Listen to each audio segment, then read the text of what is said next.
What happens when one of Hollywood's most beloved actors finally decides he's had enough of a late night host's relentless mockery?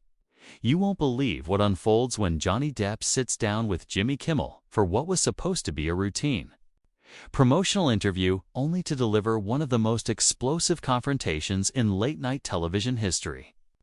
The tension between these two, brewing for years, finally erupted in spectacular fashion, leaving audiences stunned and social media in chaos. The atmosphere in the Jimmy Kimmel live studio felt different the moment Johnny Depp walked onto the stage.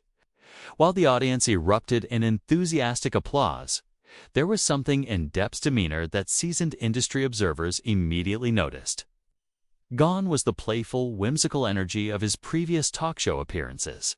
Instead, there was a steely determination in his eyes, a set jaw suggesting this wouldn't be another light-hearted promotional chat. Kimmel, seemingly oblivious to the shift, launched into his opening with his trademark smug confidence. Johnny Depp, everybody looking good. Well, looking like you've had quite the interesting few years, he added, with that familiar smirk. The audience laughed, but Depp's expression remained unchanged. He settled into the guest chair with deliberate precision, his rings catching the studio lights as he adjusted his jacket. Jimmy Depp acknowledged with a nod that was more formal than friendly. The single word carried weight that seemed to surprise Kimmel, though he quickly masked it with his practiced television persona. So, Johnny, you're here to talk about your latest project, but I have to ask, and I think everyone's wondering, how does it feel to be back in the spotlight after everything that's happened? I mean, we've all been following the legal drama, the tabloid headlines. Kimmel's voice carried the tone he reserved for clever provocation. The question hung in the air like a loaded weapon. Depp drummed his fingers once against the armrest before leaning forward. You know, Jimmy, I came here tonight to discuss my work, my art, the projects I'm passionate about, but it seems every interview I do these days, people are more interested in dissecting my personal life than celebrating creativity. Well, when your personal life becomes as public as yours has, it kind of becomes fair game, doesn't it? Kimmel shot back with his characteristic laugh that never quite reached his eyes. I mean, come on. You can't expect people to ignore the elephant in the room. There was a noticeable shift in Depp's posture.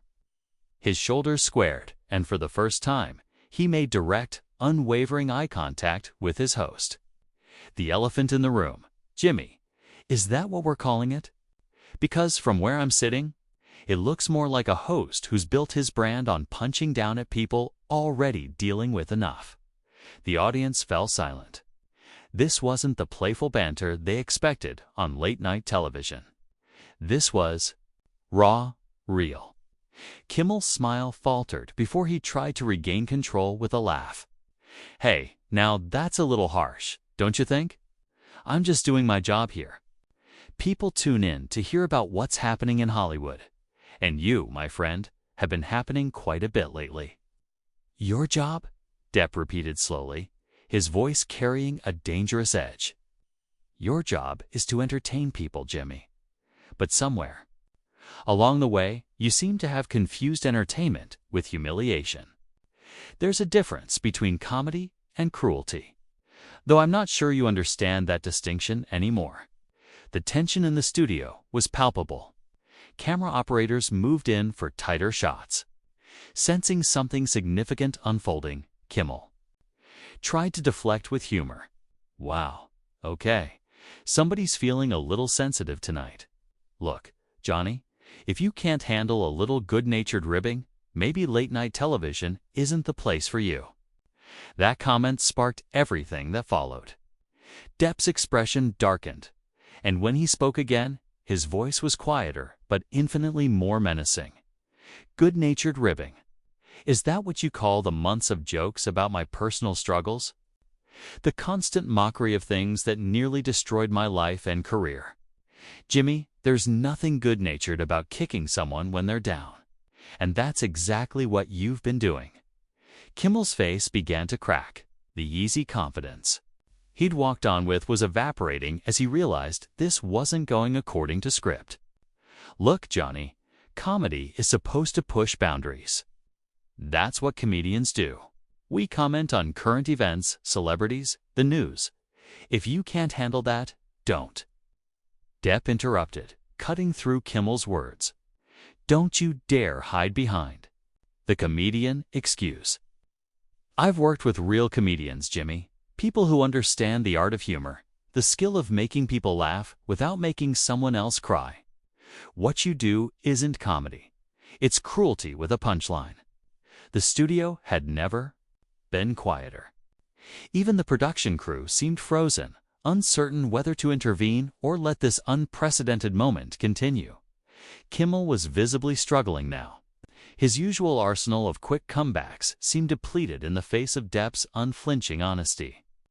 But as the commercial break approached, it became clear this was only the beginning. The real fireworks were yet to come, and Johnny Depp was just getting started. When they returned from the break, the studio atmosphere had somehow become even more charged. The brief intermission did nothing to cool the tension between the two men. If anything, it seemed to have given Depp time to gather his thoughts and prepare for an even more a devastating assault on Kimmel's character and credibility. Welcome back to Jimmy Kimmel Live, the host said, his voice noticeably less confident. We're here with Johnny Depp, and we were just having a spirited discussion about comedy and boundaries. He attempted his trademark smirk, but it came across as forced. Depp hadn't moved during the commercial break. He sat in the same position, leaning slightly forward, his intense gaze fixed on Kimmel. Spirited discussion, he repeated with a bitter laugh. Is that what we're calling it, Jimmy? Let me tell you what I think is really happening here.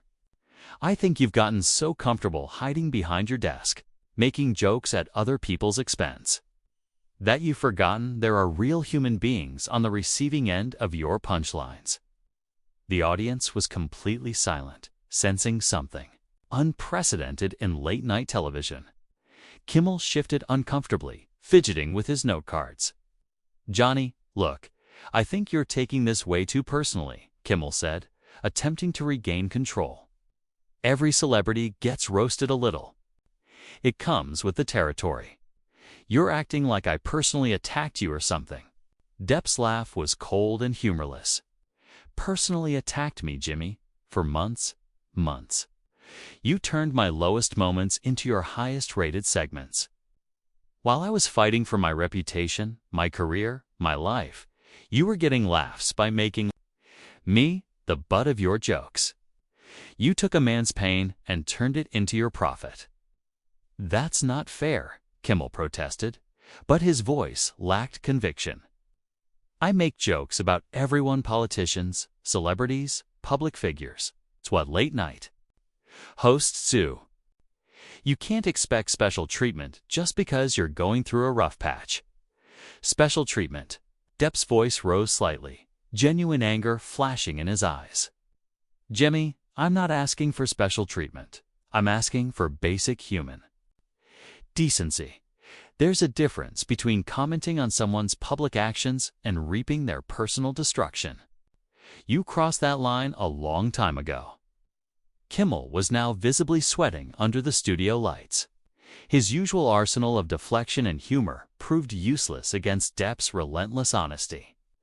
Look, Johnny, if I offended you, that wasn't my intention. Comedy is subjective. What's funny to some might not be funny to others. Offended me?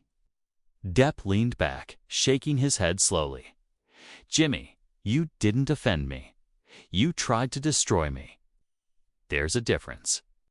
When someone is already down, already struggling, already fighting for their life and livelihood, and you decide to pile on for a few laughs, that's not comedy. That's cowardice. The word cowardice hung in the air like a challenge. Atimo's face flushed red, and for the first time, he looked genuinely angry, rather than just uncomfortable. Cowardice? Are you kidding me? I've built a career on speaking truth to power, on calling out hypocrisy wherever I see it. Speaking truth to power, Depp said incredulously. Jimmy, you don't speak truth to power. You speak lies to vulnerability. You punch down, not up. When's the last time you took on someone who could actually fight back? When's the last time you used your platform to challenge someone with more power instead of someone with less?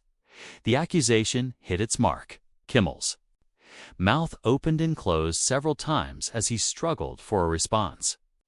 The audience was now completely captivated, watching what had become less of an interview and more of a public reckoning. You know what the really sad part is, Jimmy? Depp continued, his voice taking on an almost pitying tone. You used to be better than this. There was a time when your comedy came from cleverness, from wit, from talent. But somewhere along the way, you discovered it was easier to get laughs by being cruel than by being creative. And now, that's all you know how to do. Kimmel's hands were shaking. Whether from anger or humiliation, it was impossible to tell. You don't know what you're talking about, he said, weakly, defensive. You don't know anything about what it takes to do this job, to keep an audience entertained night after night, do you? Depp's eyes narrowed. Jimmy, I've been entertaining people for decades. I've made them laugh, made them cry, made them think, made them feel. And I've never once had to tear another person down to build myself up. That's the difference between an artist and a bully. Artists create, bullies destroy. The word bully seemed to physically impact Kimmel. He recoiled as if he'd been slapped, his face cycling through anger, shame, defensiveness, and something almost like recognition. I am not a bully, he said quietly. But even as the words left his mouth, they sounded hollow, unconvincing even to himself. Depp studied him for a long moment before responding. Jimmy, when you use your platform, your audience, your power to systematically mock and humiliate someone who's already struggling, what would you call that? When you turn someone's pain into your punchline night after night, what is that if not bullying? The silence that followed was deafening. For perhaps the first time in his television career, Jimmy Kimmel was completely speechless. And in that silence, Johnny Depp delivered what would become the most devastating blow of the entire confrontation. You know what the truly tragic part is, Jimmy? Depp's voice was quiet now, but it carried more weight than shouting. You had a choice. Every single night, you had a choice. You could have used your platform to lift people up, to bring joy, without bringing others down, to be part of the solution instead of part of the problem. But you chose the easy path. You chose cruelty because it was convenient. Kimmel's face had gone pale. Sweat on his forehead was visible to the cameras, and his hands gripped the edge of his desk so tightly his knuckles had turned white. Johnny, I think maybe we should, no? Depp cut him off sharply. We're not done here. You wanted to put me on your show? You wanted to drag my personal life into your comedy routine? So now you get to hear what I really think. For years, I stayed quiet. I took it. I let you and others like you make jokes about my struggles, my failures, my pain. I told myself it was just part of being in the public eye. But sitting here now, looking at you, I realized something. The studio was so quiet you could hear the hum of the cameras. Even the production crew had stopped moving, transfixed.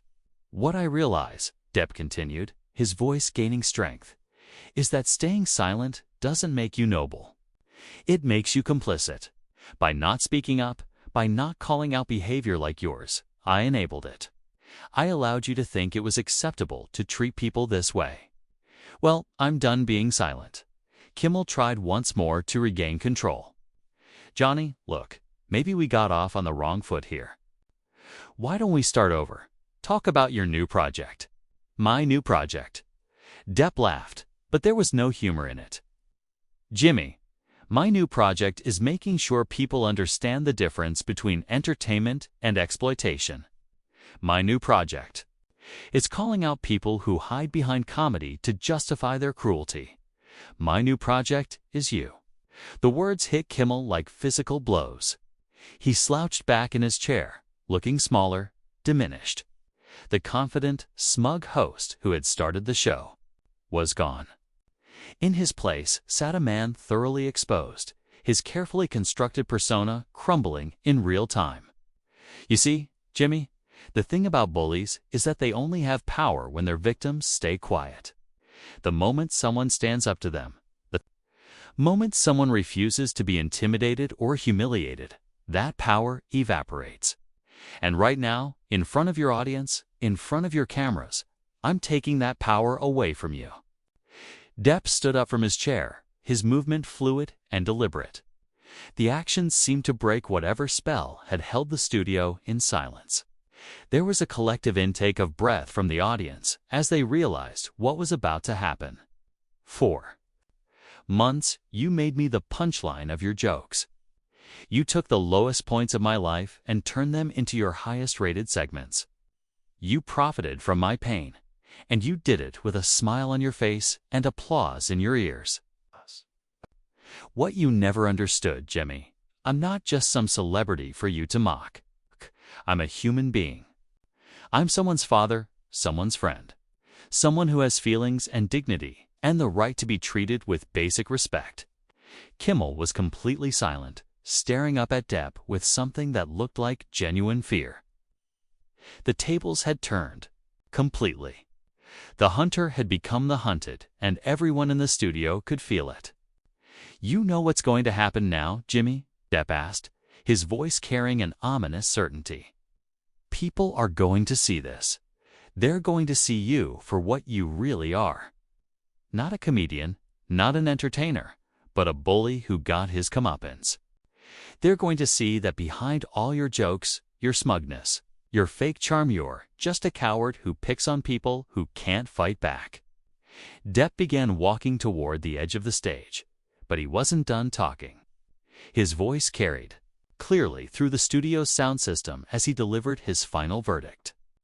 "The really beautiful thing about moments like this, Jimmy, is that they reveal truth. All the makeup, all the lighting, all the editing in the world can't hide what just happened here. Your audience just watched you get exposed as exactly what you are, and they're never going to see you the same way again." He paused at the edge of the stage, turning back one final time to look at Kimmel, who remained frozen in his chair, speechless and defeated. "Oh, and Jimmy, next time you want to make jokes about someone's personal struggles, maybe ask yourself this question first. What if it was your family?